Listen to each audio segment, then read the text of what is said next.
so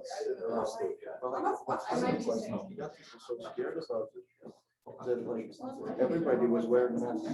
The first day we walked out, you know, there was like but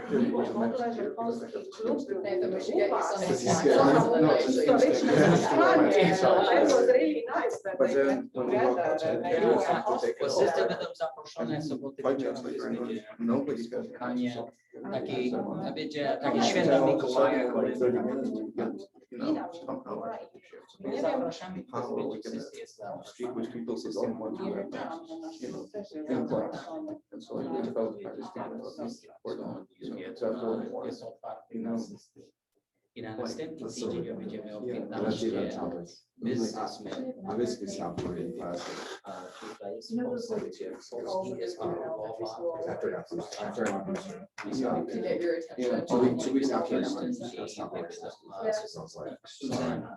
I'm not dangerous, and I would only do this to make you feel better. So I'm not doing it.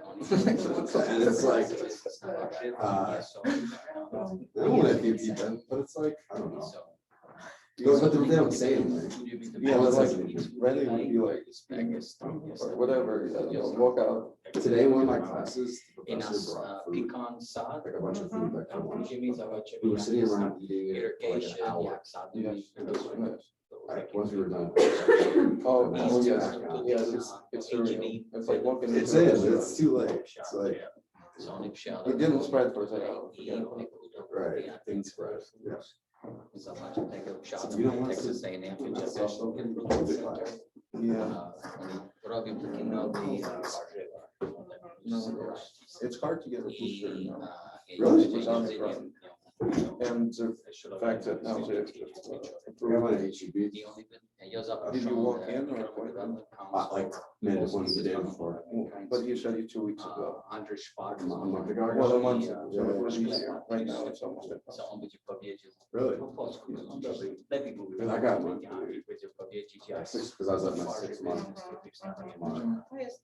You know, they'll delay the next somewhere else because those places are. You can- CVS Walgreens are all full appointments, so you go to. So you check the HEB system like every morning? It's like. Bruno, did you get a haircut? Yes. If I can. Yeah, and even if I drive out like 30 miles, all it's early as December 10th in Georgetown. Yeah, big time. Tuesday. Yeah, it's not like, you know, I need to get. Yeah, no. Yeah. Like if I want to get it, it's not like a huge deal, but one day or another, it's mandatory. Yeah, I was gonna say that, yeah. You know, I don't know, people like it. I don't think. I have to carry it up my fingers, just it's like my backpack. That's the only downside, is it doesn't fit into any But like, you know, normal I stuff. wasn't watching media and all. It's good. Przez Facebook pisze, ale osobiście. You got deeper, you look up, right? It's Działam zdjęcia.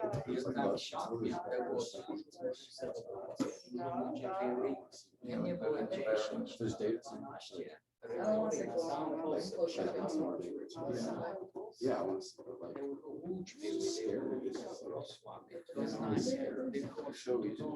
And that Friday felt like.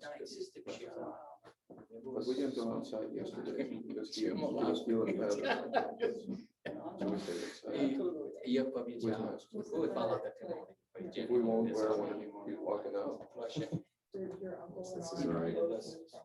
Well, I don't think it's, well, it's also his job. The university does. Co? Co był? Ale było pięknie. Hopefully. Stefanie Jamesa był, mój żona Już przyjechał, tak, bo on jest mój książka. Well, this semester was way better than last. Oh, yeah. Wait, no, so I think it'll keep getting better. I just saw that Ja i bardzo mnie przywiódł, on jest na każdym kampusem. I każdy krużel był, on teraz mieszka w Polsce. Skończyła Texas A&M. It was. So ona była nasze drugie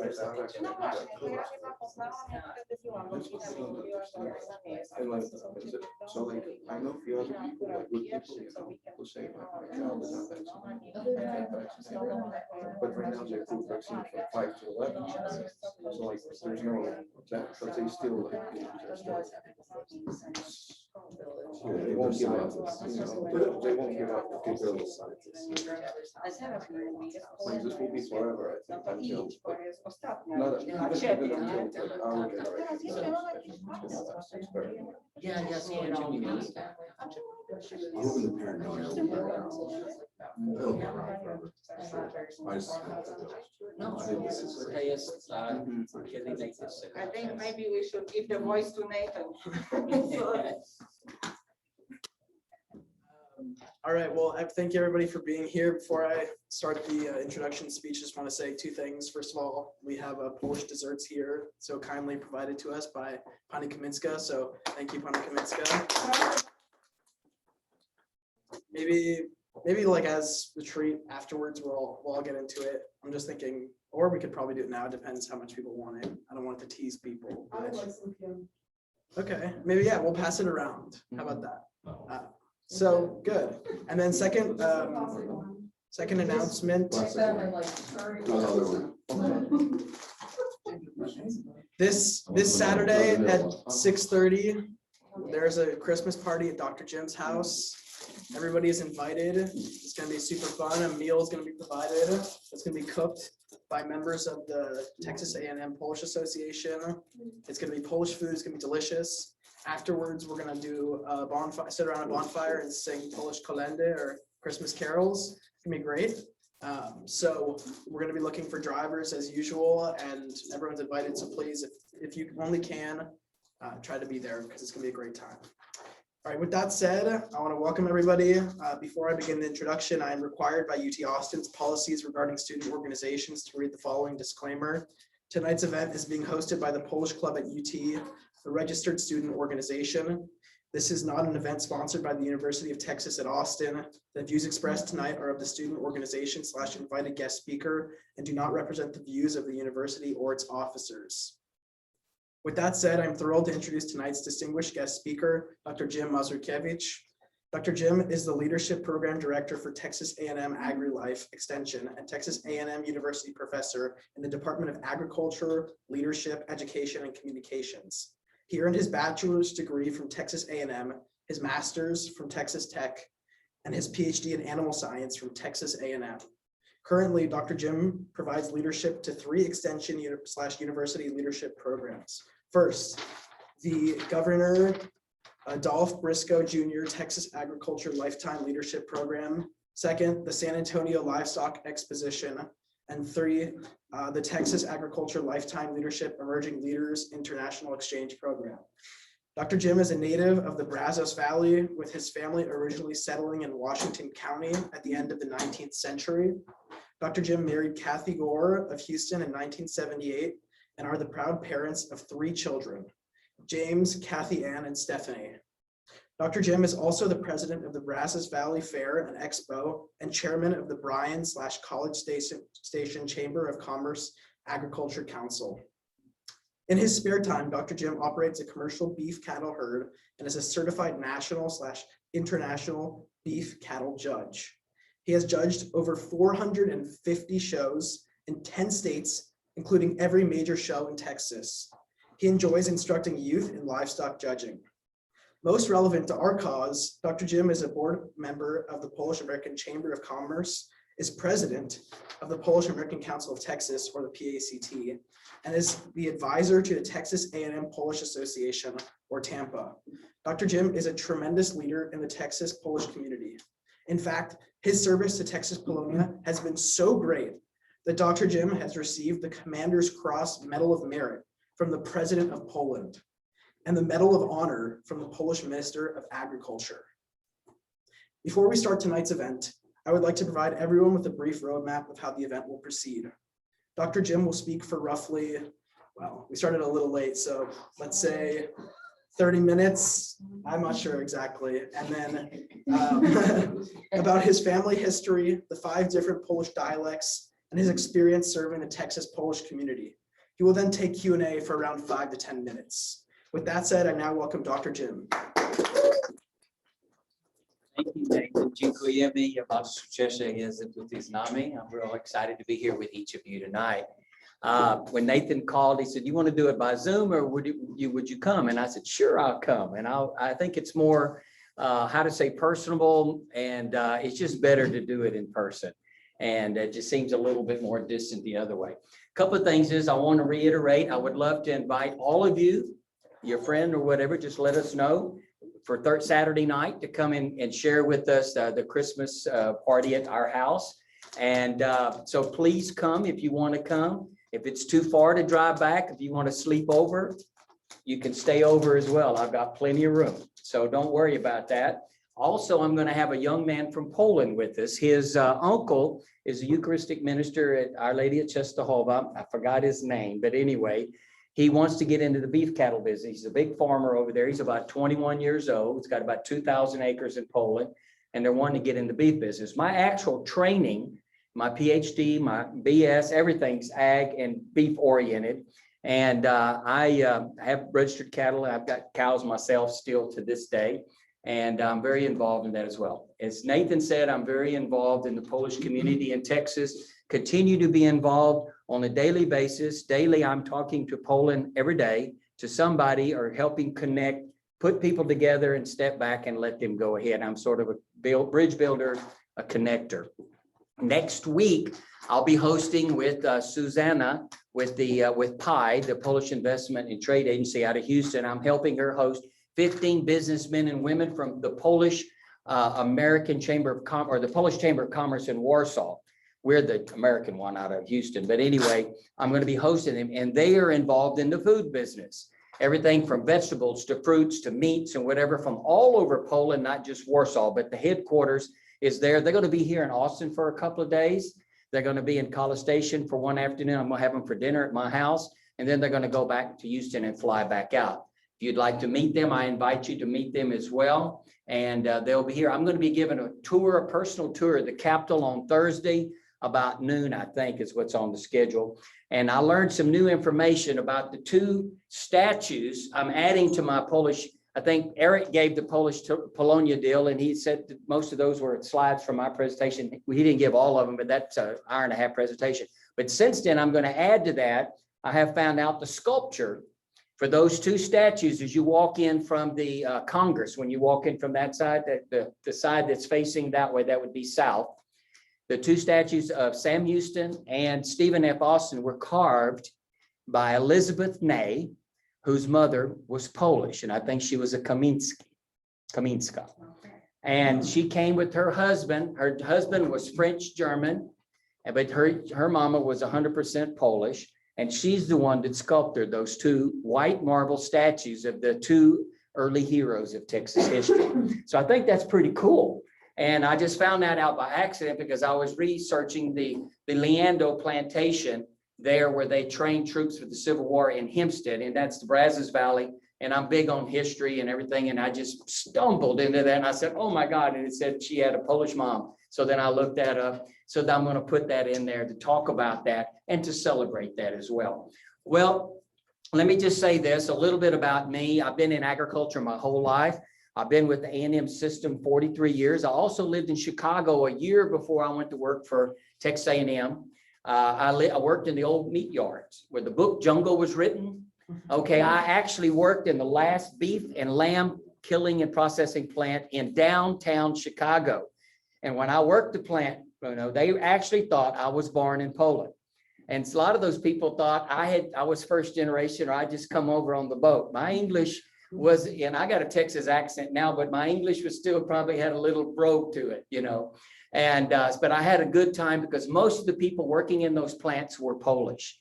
And I chose to go there. I could have gone anywhere in the United States, but I chose there as a 21-year-old graduate from A&M, going into the meat grading business because it was a big Polish population. So I have been true to my heritage, true to my roots my entire life.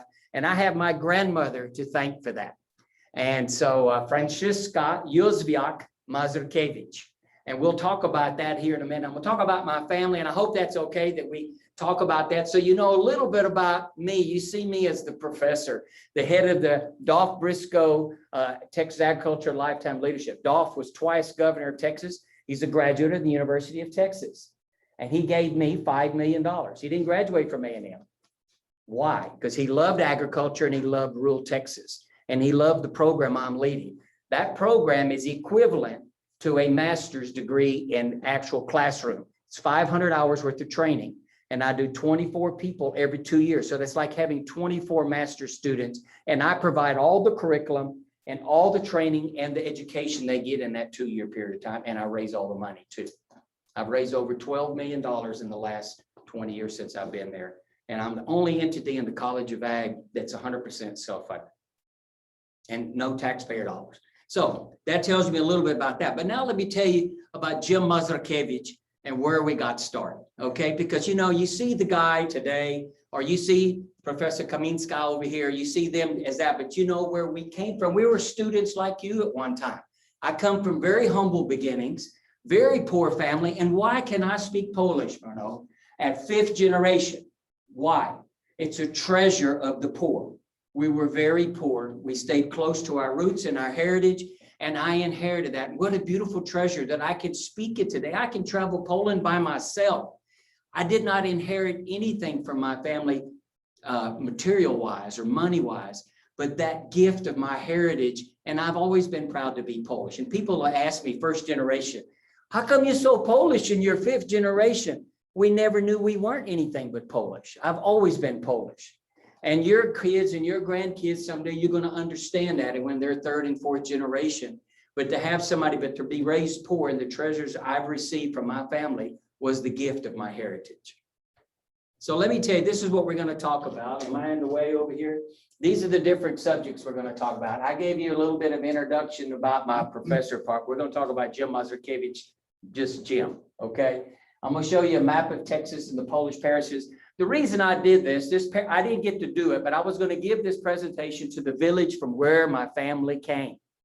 Okay, they're interested about us in Texas. What other state in the union that everybody knows other than Texas? Everybody knows where Texas is, but you ask them where Iowa or Wyoming, Idaho, some of those, they don't know. But you know, we're proud to be Texas, and we're the only sovereign nation to ever join the United States. We were a country for 9 years, and we had 4 presidents. Okay, my Mazurkiewicz family history, the villages where we came from: Węglewo, Pobiedziska, Ledna Gora, Sławno, Poznan, Morowana, Goslina. Let me say, you know where these are? They're all the way around the Glacier Lake where Mieszko I had the first zamek, the first palace. My family's from all around this Glacier Lake. And that's where my family comes from, where the first capital of Poland, where Mieszko I and Dobrowa, she was a Czech princess, that Poland got started in 966. And we're going to talk about that. And we're going to talk about my maternal ancestors were from Jasewo and Zlanova, and then Razin Helminski. That's right around north of Toruń. Okay, but Jasewo is right in Wrocław. And I'm going to show you exactly the triangle where all my family comes from. It's all Wielka Polska at that time. And the 3 migrations to Texas. You hear a lot about Panna Maria. It is the oldest Polish church and the oldest Catholic Polish school in the United States. Was started here in South Texas. But it's so historic and so famous, we forget about the Brazos Valley, who was only 11 years, 12 years behind that. We get overshadowed. It's sort of like the second child in the family. You always hear about the oldest kid, but you don't hear much about the middle child. You know what I mean? So we feel like the middle child sometimes. So I'm going to tell you a little bit about the Brazos Valley and why we settled there and we didn't come here or somewhere else. Because the better soils, better climate, more rain, and they actually, it's better farming where we were. The 3, I've talked about 3 is actually 4. When I did this, I didn't talk about this one. And I call these 2 as 1, Zalewo. That's the Panna Maria and that's the Brazos Valley. So there's really, I call it 4 now. Polish language and folk music that made Texas, Texas. The country music, the roots of country music, the Texas music. Where does those roots come from? It has our music in it. And I'm going to talk about that. The dialect that I speak, and I've been told, my dad was told when he was working in Houston in the 1950s, he didn't speak good Polish. Piotr Przybylski sat down with my dad at Thanksgiving and said he talks perfect Polish, but it's Poznan dialect. Okay, what he was doing back in the 1950s was talking with people from the Gural region. Well, the people from Kashubi and the Gural can't understand each other either. Okay, it's that different. Okay, so my point is he was speaking good Polish, but they didn't understand that our language, our dialect has been preserved through 2 world wars and was never infiltrated by any other foreign powers or anybody else because we were poor. We stayed in one region for 100 and something years without any influence. And we'll talk about that. I've had 3 linguistics. They were here with you, Ms. Dr. Kaminsky. And when they went to Chapel Hill and did that filming, they felt like they found the gold mine. They couldn't believe that they felt like they stepped back in time 140 years to hear us speak in that dialect. And I'm going to show you some of the words here in a minute. I've been trying to document those that I can remember and those that I know. And so it makes it difficult for me to try not to talk into that dialect when I go over there, but they still come out sometimes. Okay, culture, what we do here, Dojenki, Kolendy, Vigilia, Polish weddings, Opłatki and stuff like that. Polish independence, we're still celebrating that. Then my 35th wedding anniversary, we're going to talk about that in the church of my great-grandparents in the same church. Several years ago, we did that. And the guy that gave us the bread ended up being the Minister of Agriculture of the whole country. And I'll talk about all that as well. Cooperation and some other things. All right. You've seen this map. I was in the same presentation that Eric did. I'm probably in the way here. But anyway, I just showed that. I showed that I do about 3,000 students every semester in the fall recruiting for my exchange program. So the whole College of Agriculture gets to hear about all of them. Gets to hear about Poland, Polish agriculture, the GDP of Poland, Texas, the world. Why is it important to travel abroad? Why is it important to understand international trade, international marketing, international economy? We're in a world market today. And it's not like it's just down here at the end of the city limits or to the county line. We are in a global market. The pandemic taught us that. You can see that because of the supply chain issues of when we get stuff from all over the world. So I like to show the next one is how big Texas is laid over Europe. And it's actually closer from Warsaw to Paris than it is from Texline to Brownsville or from East Texas to El Paso. About 3 miles difference. Also, did you know Texline up there in the very top is 3 miles closer to Canada than it is down here? If you flip it up. That just shows you how big the state is, okay? All right, this is what Texas looked like when the Brazos Valley, the people started coming to the Brazos Valley. This is downtime Brown in about 1870. Brian, yesterday, celebrated 150 years as a city. Yesterday was the birthday. I was interviewed by TV, Channel 3, and I did about a 30-minute documentary about why the Polish people came to the Brazos Valley. And they put it up on the city history deal. You can go and watch me. I've also have it on Facebook, on my Facebook line, about me talking why we came, who we came, and why we came, because of Meyer Levi, the Polish Jew that invited us and recruited us to replace the slaves that were released from the Emancipation Proclamation. We came as indentured servants, and I'm going to talk about that. But that's what it looked like.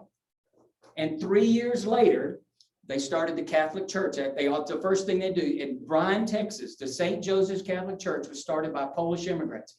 In the church on the right side is Święta Kazimierz, and he's holding a Polish flag, and he's been holding that flag, and that statue's been there since 1873. To this day, even the priest didn't know he was a Polish saint. I had to argue with him, tell him who it was. But anyway, and he's a Monsignor, by the way. Okay, but he's Irish. All right, this is Bryan, Texas, the Brazos Valley. This isn't the only place they came, but I'm just showing you what some of the bigger towns looked like 20 years later. Now we've got electricity. Believe that? That was a big deal to have, lights. They didn't have quite like this. There might be one bulb in the whole room, but anyway, they had electricity. But now you can see how much wealthier the people are. The animals are fatter, fancier wagons and things like that. If you'll go back and look at the ox carts and some of the cheap looking type of vehicles that they had. This is Brenham, Texas, where my people came in 1870 and 1855 is the courthouse over there. We got there in 1867 to the Brazos Valley as indentured servants. Half of them went to New Waverly. You've heard that. We just had a big celebration. But the other half went to industry. And it's right next to that. At that time, that was all one county, hadn't been divided up yet. Why did they go to industry? It's like Mabusha would say. We didn't say babcha, we said busha, babusha. It's not Russian, that's Velika Polska dialect for grandma. Anyway, the thing is, why did they go there? Because industry was the first German settlement in Texas in the 1830s. We were Prussian when we came, we spoke German. So we were trying to assimilate. We could speak German, so we could do trade with them. But also those plantations there in Austin County on the Brazos River, half that first 120 went to New Waverly and the other half went to Washington County, Austin County, and industry. And then Brenham was the county seat. That was the courthouse there. But that's what it looked like when we got here. Okay, Pana Maria got here in 1854. We got here in 1867, April. They got here in December, almost in 1866. But anyway, there were stores already, but not many. But just think how hard it was in Pana Maria. There was nothing there. And there's less rain there, a lot of mesquite, poor soil, rocky. They had it tough. And also they got hoodwinked a little bit because the land was sold for twice what it was worth. And that wasn't fair. But those people were tough and they made it. And they had it actually a lot harder than we did in this area where we didn't have to live in mud huts and things like that. But they did the first year.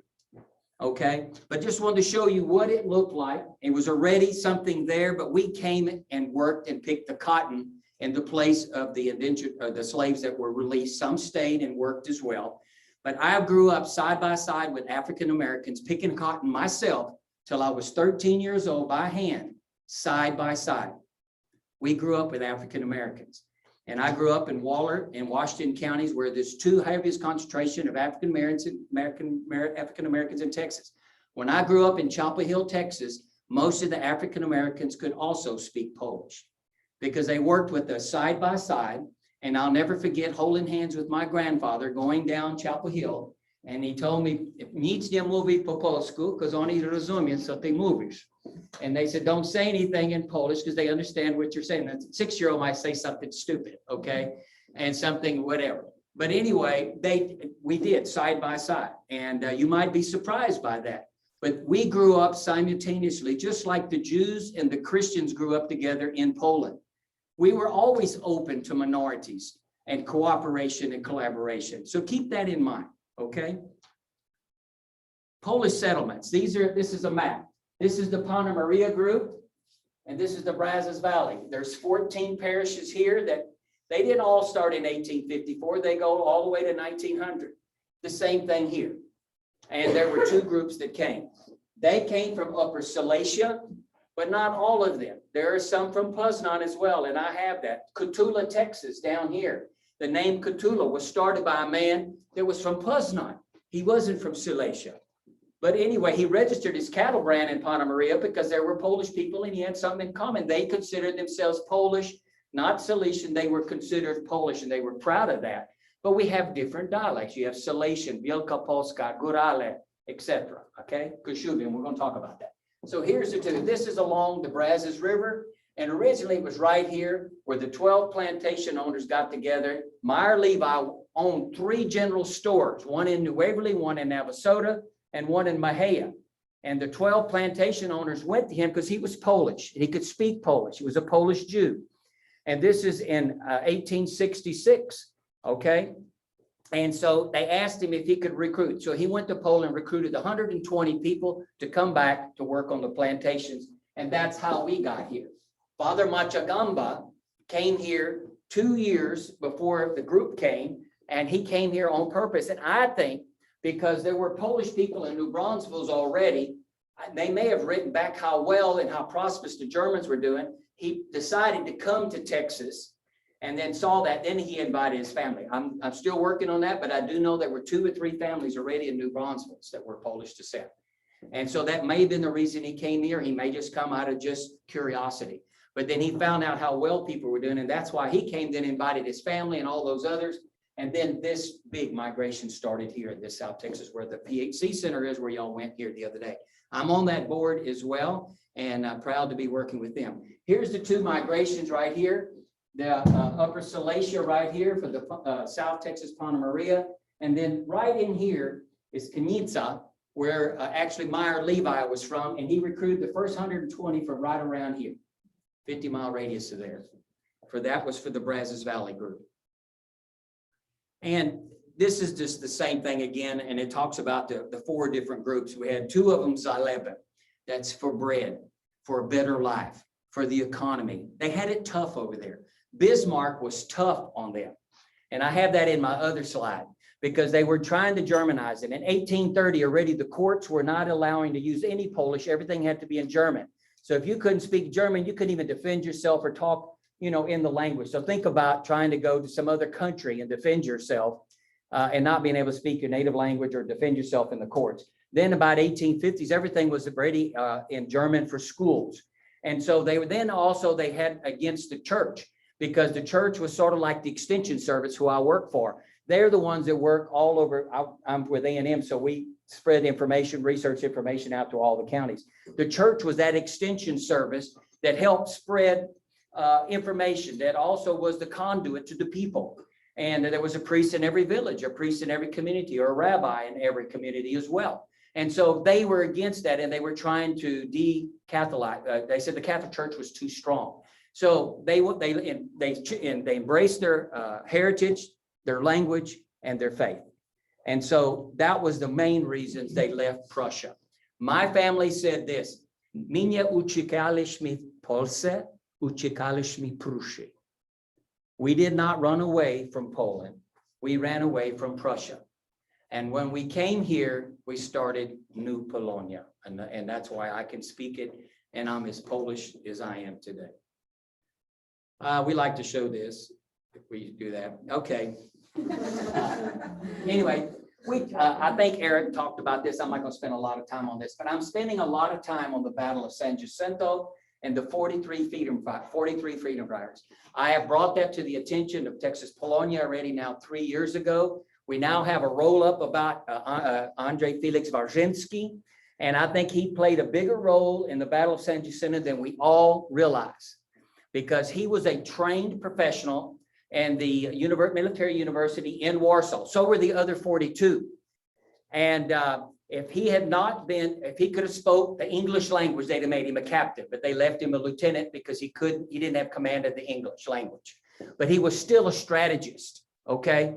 And he was the one, we think, from what I've been reading and what we found, but I've got to prove this, that met with Sam Houston to blow up the bridges, to trap Santa Anna ahead of time. So when they did attack, there was no place to get away because he was surrounded by water on 3 sides, and they came in from the 4th side. The battle was 18 minutes and 30 seconds. We didn't lose a man. They lost over 200. Santa Anna escaped the next day.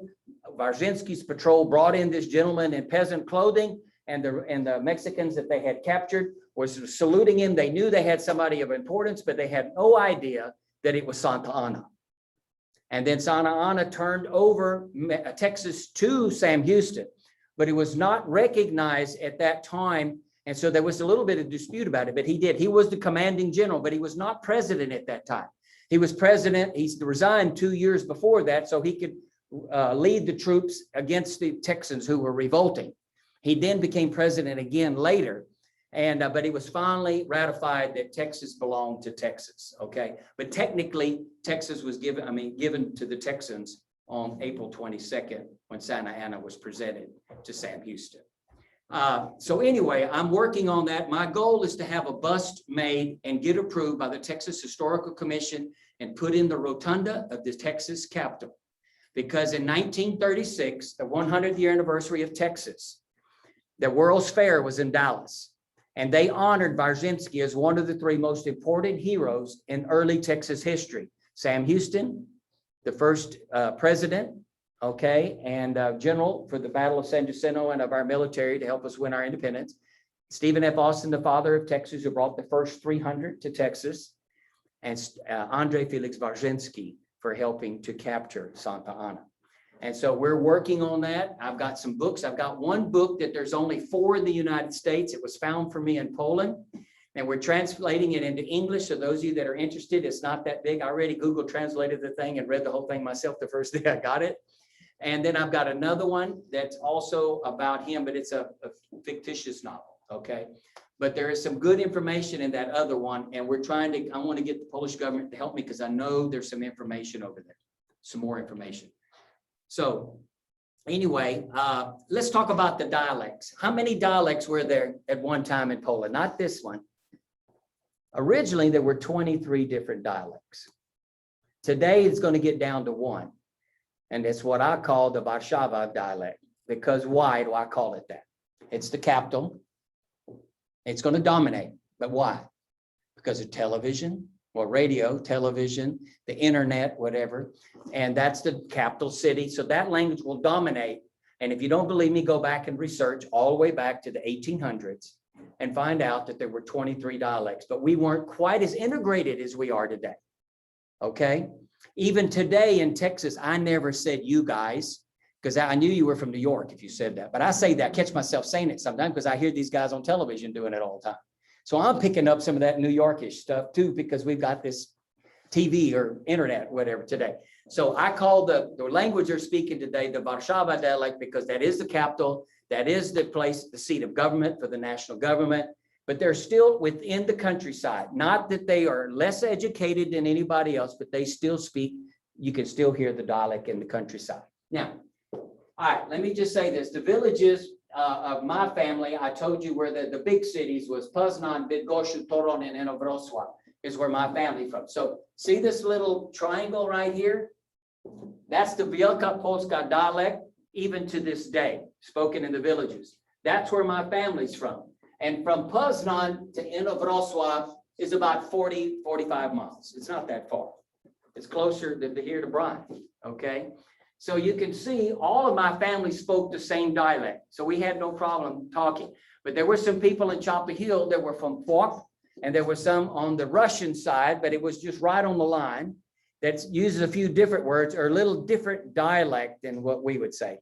We say piasek, and they piosek, and they say piasek for sand. The O and the I, and we're going to talk about that dialect difference in a minute. They would argue about that, okay? I've got some construction worker friends in Bryan College Station. They have Hispanics working for them. The two men got into a fist fight in the ditch over the word light bulb, how to say it in Spanish.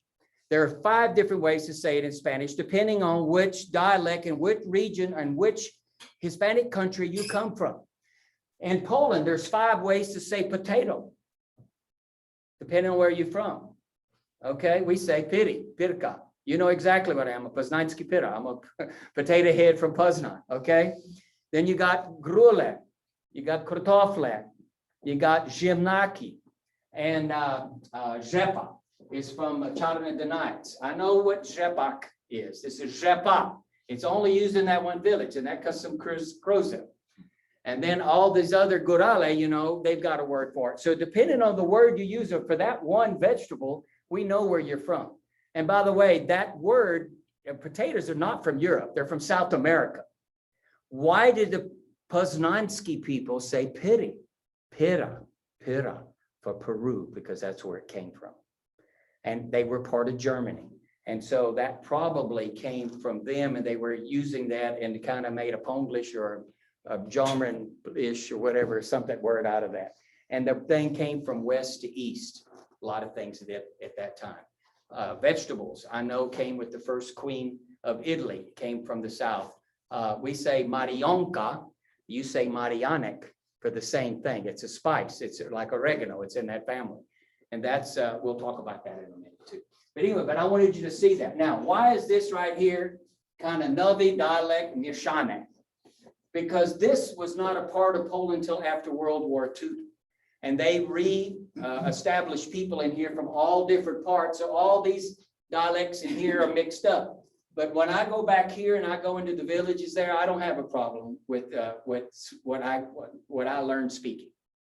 Like Indic is gua, okay? And I will show you a whole bunch more in a minute. But anyway, this is sort of mild Polska. This is Śląsk. Then you've got Mazurkiewicz. Then you've got Kosciuszki up there, okay? Then you got Novi dialect and mieszane. They're mixed up, new dialect mixed up there and there, when those areas were added. Now, we lost the province in Poland, this Wolf area. There were 3 million Poles left on this side that are Polish descent and Polish heritage. But when Stalin redrew the map, Churchill and Roosevelt didn't want to fight with him because he was going to start World War III if he didn't get his way, and he wanted that as a prize for helping the Allied forces win World War II. And so Poland got redrawn like this. And today, everybody speaks Polish all over, but like I said, the dominant dialect today is going to be Warszawia, okay? It was what I call it. Okay, these are some of the words that I'm going to show you about our dialect. The first time I went to Poland and I started speaking, I didn't know there was differences in dialect. They thought I just came from Mars somewhere and they didn't have a clue, you know. So for, okay, on the left, when you say on for he, it's when, okay? Ona, wena, oni, winning. Ojciec, it's wojciec. I may not have spelled it right, but that's how you say it, okay? So when I say the sign of the cross, Ojca, syna, dua świętego, amen. If I go ojca, I know better, but my daddy will stop me. He's 89 years old, and he says, speak like you were taught to speak, okay? And so I have to, even at Christmas, I'll have to start over with the prayer, okay? So anyway, Wafka and Wofka. So you see where the A and the O is changed out? That is that dialect from that region. There were 23 dialects. Ask the linguistics. Go back. And then as we homogenized and we have, you know, we've got interstates and we're doing intercommerce, all these things like that. Now with the communication we have, it's going down to one, and we're going to lose all of these. But I wrote them down so people would know that I wasn't crazy and that I did speak good Polish of my dialect, okay? And, you know, like pasek I posek, pravda, pravda, kokut, kokut, you know, stuff like that. Anyway, rząd I rajka. They still say rajka for row, like a row in the vegetable garden or a row of corn. We say rajka. I go back there and they know what I'm saying. I go on the other side of Poland and they look at me like, you know, what are you talking about? And so they say rząd for row. But here we got chopka, chopka, ptak, ptok. And I was speaking in that, you know, dialect like that. And so anyway, go back to 1000, 1200, whenever they started writing, and go read some of this old stuff. You're going to see some of that from the different regions, those they're going to write like that. And it's just like, go read Thomas Jefferson. Do we speak like him today? No. And another thing that I give Polish people a hard time, Dr. Kamiński, is they're using a lot of Ponglish now. It's English words with the Polish dialect to it. And I'll have to think about it a minute, but I hear a lot of English words that they're using more and more and more all the time. And I give them a hard time about it. But anyway, it's just teasing is all. There's some more words right there. And it just goes on. And as I find them, I kind of just do it. This is the church of the Mazurkiewicz family. 9 years ago, my wife and I went back and renewed our 35th wedding anniversary in this church of my great-grandparents and great-great-grandparents that came over. And it's a wooden church. It's a new one. It's only like 350 years old, because there's older ones over there, but the one burnt before that, and they built another wooden one, but this one's still standing. And this area of Poland, they're around Pobiedziska, between Gniezno and Poznań. There's about 10 or 15 of these wood churches, and they have what they call a wooden church trail. Like we got the painted churches here in Texas, they do the same thing here. And I'm going to talk about music in a minute. I still play and sing in the dialect in the same music of the great-great-grandparents from 140 years ago. But anyway, this is Stefania, this is James, and I'm taking the picture, so I'm not even. This is my great-grandfather right here, Barzieniec, and Anna. His mother was a Kosciuszko. And we think she is the granddaughter of Kosciuszko's brother. Because Tadeusz Kosciuszko had no children, but his brothers did. And I was shocked to find that out. And my DNA shows that Kosciuszko was from near Lithuania. And so does my DNA from that side. So there is a clue that there may be something there. And she was raised right on the lake of the lake where the zamek is from Mieszko Pierwszy, Ledna Góra. And these are the children that they had. And this is my grandfather. He was the baby. His mother came to Poland. I have her picture. She was born in 1843. When y'all come next Saturday, I'll show you her mother, 1822. That's 200 years ago. And I've got a big oval frame. It's original glass, original frame and everything. The pictures were done in about 1880 when they left for Poland. It's the original frames. And then they kept it because they would never see their mothers again. This is her Anna's mother right here in Poland. She never left. She was too old to leave. And I knew this baby right here. That was my great uncle, my grandfather's oldest brother. And this is in a village there. This is not Kosciuszko. This is the Połuska. I got them mixed up when I did this. But anyway, that's still my great-great-grandmother. There's my grandfather. Every generation, I'm fifth generation, that was born here, married here, died here, has all been going through St. Stanislaus Catholic Church in Chapel Hill. And everybody, all 13 of the 16 great-great-grandparents that came over are buried there. All 8 great-grandparents, 4 grandparents, mom and dad are still living. Kathy and I will be buried there as well. We got married in that church. My kids were baptized in that church, just like Our Lady of Czestochowa is the center of Polonia for Houston. Then we've got St. Peter and Paul in Dallas. We have the Austin here with Father Yusuf here when he does twice a month. I know when you got Polish school here, it's the center of Polonia. And so we are still true to that in Chapel Hill, and I do a lot of things with them. This is the Polish school, Pulaski School in Chapel Hill. My great-grandfather let him have 2 acres. He had a very long place with very little frontage. And so he kept just a little lane, and he let him have 2 acres on the front to build the first Polish school there in Washington County.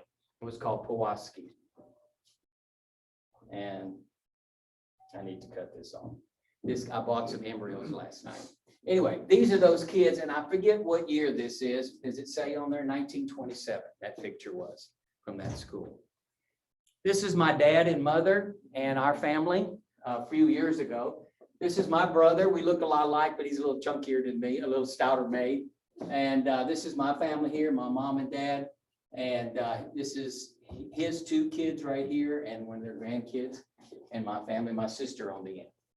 That house right there is the original house that my great-great-grandparents had, and we still have that house and the land to this day when we came here 140 years ago. And my sister lives in that house today. This is the church of Sławno Święta Mikołaj, which is 8 miles from Węglewo. It's just on the other side of that lake. That's where the Józwiaks, the Królczyks, the Cegielskis, I don't think several of them from Chapel Hill came from that particular church. This is my great-great-grandfather, Józwiak. He had 9 or 10 kids. His oldest son, which was my great-grandfather, had 14. My grandmother, who's the one that his granddaughter was my grandmother, his granddaughter, was number 3 out of number 14. She never learned to speak a word of English. All my grandparents, all 4 of them died speaking Polish only. My parents' first language was Polish. They didn't learn English till they went to school, and I'm the first generation to speak English as my first language out of 5 generations in 140 years. But that's Piotr. He helped start the Chapel Hill Church. His name is on the bell. Piotr Józwiak, it's written on the bell. He bought it and donated it to that church. And this is a picture of the first church that was built at St. Stanislaus. That particular church right there was blown down in 1900 by the, you remember the Galveston hurricane? You heard about that? Where there were tornadoes that spin off of that. We're not that far from Galveston, probably 2-3 hours, whatever, 2 hours, 2.5. Anyway, tornado spin off, blew that thing down, and then they had to build another one. Then the second one burnt down. And then the third one that you see today, the Spanish style, is the church that's sitting there today. This is Piotr, my great-great-grandfather, and his kids at his wife's funeral that day. That was just a picture. They didn't take many pictures when they took them. That's all I have of that particular family. But you can see they're not very wealthy. They're just, average folks. I didn't come from very wealthy people. I'm the first generation to go past the 7th grade on both sides of my family. I'm the first one on my dad's side that can read and write in English. And my dad cannot read and write to this day. This is the Józwiak. This is my grandmother right here, my Busha right here.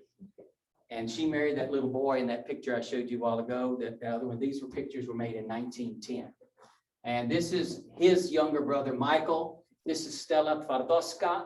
And this is Andrzej Józwiak. We called him Henry. I don't know why they say Henry for Andre, but they did that. I knew all 14 of these kids. This one lived to 99 years of age. When I went to Poland for the first time, she couldn't wait to hear my stories. And she was 94. And I got to tell her in Polish, in our dialect, what I saw, what I learned, and who I went and who I met with. It's very touching. And this is, oh, I'm not on that page yet. And this is the same kids that survived this far. This is Henry or Andre and Stella, and that's their 50th wedding anniversary. Okay, my godfather is this guy right here, just got back from World War II, right here. His name was Mikołaj. And this is the chickens, and this is his house. And I spent a Vigilia in this house until they passed away. And then we went to where my sister lives, that house I showed you over there a while ago. And he had about 200 acres. We had 200 acres. The Mazurkiewicz's did. The Malinowskis had 500. And this is my family tree right here. You can see who I'm kin to. I don't know if it's completely filled out because this slide's got some time on it. But anyway, there's Twardowskis and Krulczyks and Józwiaks and Kosciuszko, and you can see Pokluska and some of the last names of some of my families, Kobus, Roshinska, some of the ladies' names that get lost. And that's why I want to show that, because the men's names survive on, but the women in your family, you need to showcase and see that as well. Okay, let's talk about music real quick. Those are some of the songs right there that became famous Texas country dance hall classics and still are to this day. And the first one is the Westphalia Waltz. Cotton Collins made that popular, and Hank Thompson in 1955 made a #1 record and gold record out of Nashville with that song. And it's really Pytała się pani. But Cotton had heard that song in Poland during World War II, loved the melody, came back, played it. He was a famous fiddle player in Texas dance halls all over Central Texas. And he got so popular and requested so many times that it made it all the way to Nashville, and Hank Thompson recorded it, and they put some English words to it. But Hank just heard it, came back, didn't know it was Polish, just loved the melody. But it's been played all over Texas, and especially in Chicago and New York forever, because it's our deal. And I just learned about this just a few years ago when a Hollywood person came and did a documentary on that about 5 or 6 years ago. And we had a premiere, and there's a film documentary about that song that was shown in Fremont a few years ago about Pytała się pani. That is the most popular Texas dance hall classic to this day. You'll hear it at Green Hall, you'll hear it wherever. And it is a beautiful, beautiful melody waltz. But if you understand Polish, the actual words are hilarious, and I'm not going to talk about it on here. But anyway, I'll share them with you. You boys will love it. Okay. Maiden's Prayer. Modlitwa Dziewicy. Okay, that was recorded and published in 1856, but it's called Maiden's Prayer. It's a beautiful, beautiful melody. And so that's a dance hall class. Put your little foot. That word Varsovia is French for meaning from Warsaw. It became the rage of Europe in the 1850s. It actually made it to Mexico City when Maximilian I came in 1864 to be emperor of Mexico. He was an Austrian prince. Austria had 1/3 of Poland at that time. He brought musicians. He brought the polka, the mazurek, the oberek to Mexico. He was killed 4 years later, and all those musicians and all those people he invited, most of them fled north to Texas or the northern border of Mexico. Today, you can hear that. They have made that music their own. They put it in their language. There's a redova. You know what a redova is? It's Spanish for the Polish oberek. That's what it means. Look it up. Okay? They'll put your little foot there. I can show you a deal, and it's beautiful. I thought it was always a Texas cowboy classic, but it's not. It's Polish. And I first learned to dance it in a Texas dance hall with cowboy boots up to here and spurs in West Texas, where the Marlboro commercial for the cigarette was made while I was the county agent in West Texas. And I didn't have a clue that that thing was Polish. I just thought it was a fun, pretty dance, okay? And so also cattle call. I just heard it today on Sirius Radio on Willie Nelson's Old Country. I listen to that all the time. They just played that cattle call. It's actually Pavel's Waltz from 1927. And those are the guys that made that song. I made a recording of it in Chicago. And then they took it and changed it, slowed it up, changed it. It's the same melody as the cattle call, the famous Western, when you watch a Western movie and they're moving the cows, you know, the cattle trail and all that, they're playing that, woo, woo, woo, that's that song. But anyway, it's Polish. Okay, the other one is We Left Our Wives at Home, Nie Pójdę do Domu. And if you haven't heard that, I grew up dancing and singing to that song. I had no idea it was Polish. Okay. All right, these guys right here, picture in 1915, New Waverly, Texas, some of the early musicians, the sons of some of the early immigrants. Now, if you look right here, this is a clarinet. He's got a lasca, some whiskey. His wedding was going on. A contrabass and a violin. You don't see a trumpet. You don't see an accordion either, do you? That's all there is in a Polish band, original Polish band. We adopted the accordion after 1820 when it was invented by the Germans. We were part of Prussia and we adopted the accordion. I played the accordion. My grandfather played a German Hohner, one button. I still have it in my garage. I'll show it to you Saturday. And so, but these are the original instruments, the clarinet, the contrabass, and the violin are the original village Polish music. Now, we've got symphony, we've got orchestra, and we have gone, and Poland is as good a musicians as there anywhere in the world. And I'm friends with most of them, and I've invited them here and hosted them many, many times. But I'm just going to tell you, even Chopin's music started in the village, and he took it and made it classical and made it very, very popular, very famous, and very, how do I want to say, hard to play, very high-end music, okay? This is in Chapel Hill in 1920. This guy, he is still, this is his dad, but he's still living. And again, you can see this is Wielka Polska. See this bat? It's a whip. I have one too. That was the head of the wedding. And he was in charge of everything, the traditions, one after another. And they called it the druzba. I know what a druzba is, like the best man, but the druzba also meant in Wielka Polska, the master of ceremonies. And I have one of those. I carried one in New Waverly the other day. And as president, I was in charge of the deal, and I was carrying that true tradition. But you see the same instruments here: a contrabass, 2 violins, a clarinet, and that's it. And you know, they say you're not from Texas unless you have a fiddle in the band. Have you ever heard that? Well, guess who helped bring fiddles to Texas? Your people. The Irish did, and the Poles. The fiddle is not a German instrument. They are the accordion, they're the trumpets, they're the brass. So is in Czech, because they were very German, but the Polish are string instruments, okay? This is a Polish wedding in Chapel Hill in 1911. And you can see the same instruments in here. There's a contrabass, there's a fiddle and a clarinet in here, but look at this druzba with this bat right here. I can still remember that. I got my britches dusted a couple of times for sliding across the wooden dance floor when they were trying to dance when I was a little kid.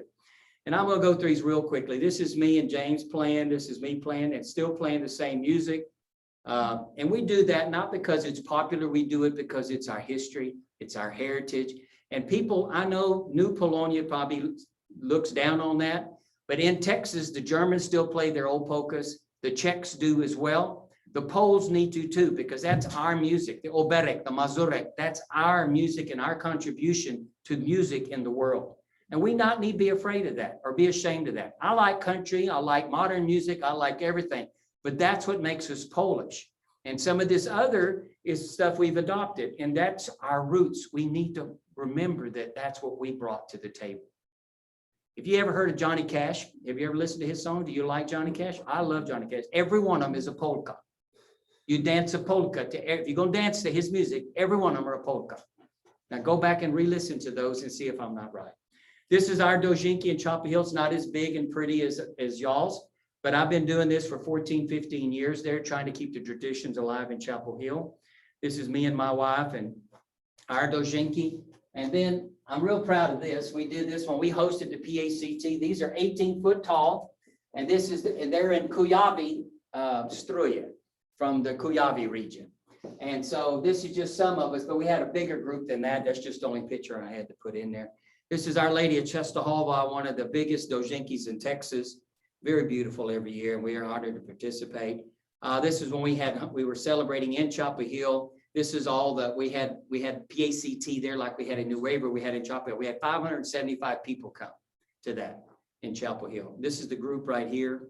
I even brought musicians over from Pobiedziska to play for that, because that's where most of us were from that region. And that's, we're given the bread and salt. That's the A&M Polish Club at one of the meetings. This is my house when we had something Christmas like this Saturday. The tree is up. I know the tree is up too early, but when I'm having parties, we got to have the tree. We will do our Vigilia, and we will do a Polish Christmas tree on Vigilia, and everything on it will be from Poland or handmade, and we will do a fresh tree on Vigilia. But this is just for, because we're American and people expect a tree. That's our Kolendi. I've had 2 or 3 different big groups over for Kolendi. Our Kolendi in Chapel Hill this year will be January 1. I encourage you to come with your parents, friends, and whatever. We'll be at 12 o'clock till 6 o'clock, and then we'll have mass. We'll go to 3 or 4 different farms. We generally have 150 people. We'll have a school bus this year. The Consul General is paying for the bus. I have paid for the bus the last 14 years. It's $600 to rent it. I'm very happy that the Consul General is going to help. And also he always comes as well. So I'm very proud of that. Also, he's paying for, I'm bringing a musician that plays a nice accordion from Columbus, Ohio. We're going to have our local guys, but I'm always trying to bring somebody in special for that day.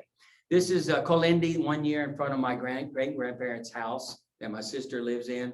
This is Easter Sunday, Wielka Nuts. And then also you can see up here over the door, I still do the 20 over Kashmir, Malachi, and Valimir over the door. Easter time, and then the blessing of the baskets. We still do that in College Station. This is Kathy and I at our 35th wedding anniversary when we did our 35th. We did it in Polski Stroja of the time. The dress she's wearing came out of a museum. It's 100 years old. It hadn't been worn since it got put in the museum. They took it out just for my wife that day and put it back in the museum. This is us right there from that day. I had 45 people from Texas with me. Most of them family. That's the wedding. There were 150 people there that day, and it was put on and paid for by my Polish friends. This A&M group, when I do my student exchange, I told y'all that I brought that if you're interested. We'll go to we'll meet with the government stuff. And this is the Polish kids on the other side. I always take them downtown Chapel Hill and see some of the old buildings. I had Polish Day in the Capitol here a few years ago. 2014, we're going to do it again when we have the bust of Arzinski. We're going to have a big deal. I had about 300 people here that day, and that's that day as well. Bible came and danced, and we did that in the Rotunda.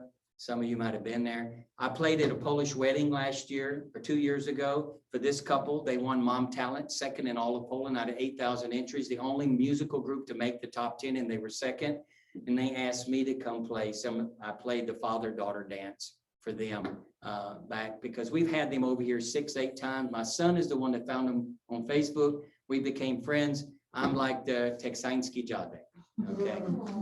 So they got a little baby now. This is me with different things I've done. The Marszałek from Toron, Lech Wałęsa, the Minister of Agriculture, Krzysztof Ordanowski. I'm with President Gaida a second time. I've been with him 3 or 4 times, Krusecki. This needs to be updated. I've had over 800 people exchanged, over 150 different bilateral visits. Next week will be another one. And people that I've exchanged over the last 10 years. That's when I got the medal from Duda. He was with Trump that day. This was in 2016. He held up the ceremony till he could get from the Warsaw Chopin Airport to put it on me himself. And that day was National Ag Day. There were 1,000 people there from all over Poland, and I was the only one to receive a medal that day. And he hugged me like this, which was, you're not supposed to touch the president. But I mean, he did it. I didn't. I thought I was going to get shot. But anyway, this here was this September when I received an honorary doctorate. There were 200 people there. There were university presidents from every major city in the entire country. I was very honored and very touched to be given an honorary doctorate from the largest and oldest ag university in the country, the 4th largest on the continent. So it's not a little university. And then the cap I'm wearing up there is the cap they give you as a symbol that you receive that. 2 people that I know in my life that I recognize that have also received this honor. One was Norman Borlaug, the only agriculturalist to ever win the Nobel Peace Prize. He's the father of the Green Revolution. He saved millions of people with his wheat varieties. And the other one that received this as well was St. John Paul II. I was honored enough to help host Duda a couple of years ago when he came to Houston. He promised me that he was going to come next time to A&M to the Bush School, and we're going to give a lecture when they come over here too. Okay. All right. This is my last slide, and I've got something pretty to show. And I'm going to read this to you, okay? Because I think it's really important. If Polonia and Texas is to survive, we got to work together as one Polonia.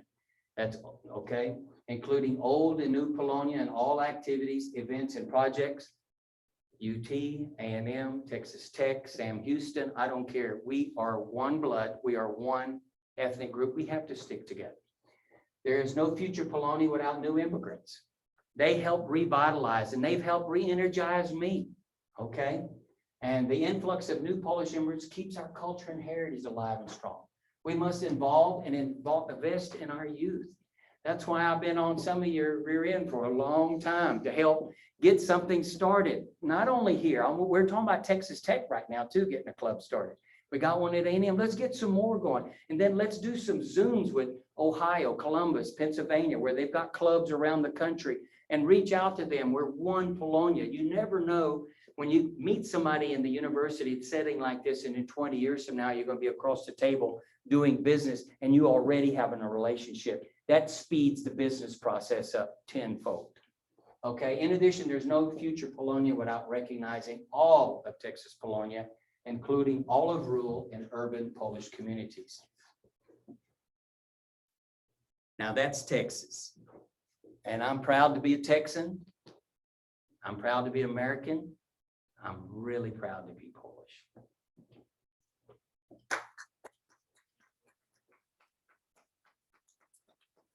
That's all I have. And if there's some questions, this is a real cowboy cattle drive that happens twice a year up in Bay City. These guys are crossing the Colorado River, which is right up here, the same river that feeds into the Gulf of Mexico. These cattle are driven across the river to Matagorda Island. Then October, they come back with their babies. They're pregnant right now, and they'll come back with their babies, and they'll sell the babies in winter on the mainland, and they'll go back to the island in the summertime. I put that in there because these guys are from Bay City, and Bay City Catholic Church was started by Polish immigrants. And some of those descendants at Cowboys have some Polish in them. So thank y'all for having me. Any questions? Yes, ma'am. The photos of your family as well as the photos of Brian in its early heyday, are these photos that were passed along through your family and that you scanned or that you found? The family pictures were in the family, and I've got more. I need to update this. I've got more since I did this, okay? And the ones of the city were done. I got those from the city. Brenham and also Brian. But I thought that was pretty cool because it kind of shows you what it looked like when they got here. You know what I mean? And how, you know, how, I mean, there just wasn't a McDonald's and a HEB everywhere. You know what I'm saying? Yes, ma'am. I grew up in College Station, so this was really special to hear. I didn't know a lot about the history. And I was wondering if you had any insight as to sort of maybe more of like an integration of the Polish community have. Like I know Snook, for example, kind of maintains that like it's very distinct Czech. So I was wondering, like, I would just love to know more about like the Polish heritage in Bryan College Station and sort of how it got integrated into the community instead of maybe being a little more separate. I just had never heard about it, so I'm excited. Okay, I was at a Republican gathering yesterday for the announcement of Commissioner for Precinct 2. And I ran in, the guy running is Kondola, his dad was Polish. I ran, and the county judge's wife there, she was a Dominic and she's Polish. I ran into Bainski, the former mayor, Brian, and he's Polish. And then I met a new guy, Boronski or something like that. I forgot his last name. I didn't realize there were so many, and then I'm Polish. And there were 5 people right there in that group of about 30 people there where he's making his announcement. We've blended into the community. We've intermarried. Like my wife's is Irish, Welsh, and Scottish, English. And so our kids are half Polish, but they're very involved in their heritage and their background. And but the same thing happened throughout the Brazos Valley. But you got communities like Bremond that are still very Polish, and there's a lot of 100% still Polish, and they have Polish days there. They've had them now for about 35 years, and I have played at every Polish day since day one. The first street dance, I'm the one that played on the street with my accordion. And then several people came out, and we just had a makeshift band and had a street dance. But I've played ever since then. Chapel Hill is still very, very close to their roots. Anderson is very, very close. You can still hear Polish being spoken. If you go to the PACT website, Polish American Council of Texas, I interviewed my parents in the Wielkopolska dialect, if you want to hear us speaking in that dialect. And then I went to Pana Maria and I had them, and I got that documented because I wanted both dialects because they were both from Prushi. And those two dialects are still here. And I wanted to get it before we lose it. And I moderated both of them, and I can understand everything they're saying in the Śląsk language because it's very close to ours because it was still all 19th century. Now they've got 10% vocabulary, maybe different than we do. And if you learn those, you can figure it out. But anyway, if you want to hear those two dialects from the Brazos Valley or from the Pana Maria, that's on our website. Also, some of this music that I play and sing in that dialect is on the website too. Go to Culture, and you can hear that music being played. Brian Marshall is an excellent violinist, excellent, self-taught, doesn't read any music, but he's as good a Texas country fiddle player and Polish music fiddle player we have in the state of Texas. Very proud of Brian Marshall, that he's kept that alive. And he's done a lot of research on the music and history, and that's where I got about half that information from that other up there about the music was from Brian, and then I found some other stuff as I kept going a little further. Great questions. The Catholic Church in Bryan, a lot of people don't realize, it was 7 Polish families, 3 Czech, 1 German, and 1 French. Boonville, you know where Boonville is? Mr. Boonville was a Catholic Frenchman. He was one of the ones of the however many 12 families that started that Catholic Church, 1873. The altar on the inside is Święta Kazimierz, and they're holding a Polish flag.